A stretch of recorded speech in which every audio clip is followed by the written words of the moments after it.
Yo, what is up people? Hope you guys are having a great day and welcome to my channel. And in today's video, I'll be teaching you guys how you guys can access your Photomath on Snapchat. So basically, Photomath is a new feature which allows you to scan your math problem and give you the answer to it. Now, using this, you cannot solve a very complex math problem. Just remember that you cannot solve a very hard and like the top graded science problem. You can solve a simple one.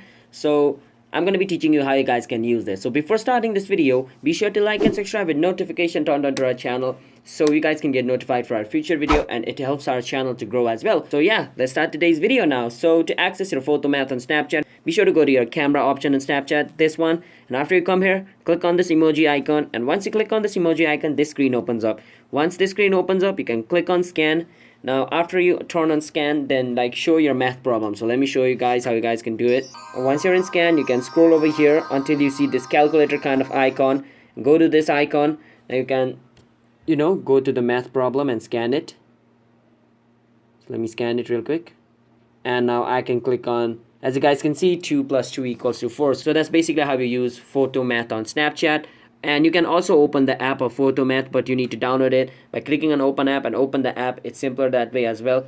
Now remember, let's say if you want to solve a really hard question, let me go to a really hard question like this.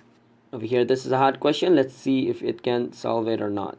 Yeah, it didn't scan it. It scanned it wrong. There was 3x minus 5, but it only scanned minus 5. So a math problem like x equals to y or y equals to x kind of stuff, like the linear equation, it can scan linear equation. So yeah, you can only solve basic math problem with it. So if you guys found this video helpful, then be sure to like and subscribe with notification on, and comment down below what type of video we should make next. And if you guys have any question with this video, feel free to comment down below. And I'm signing out. Have a nice day. Bye bye.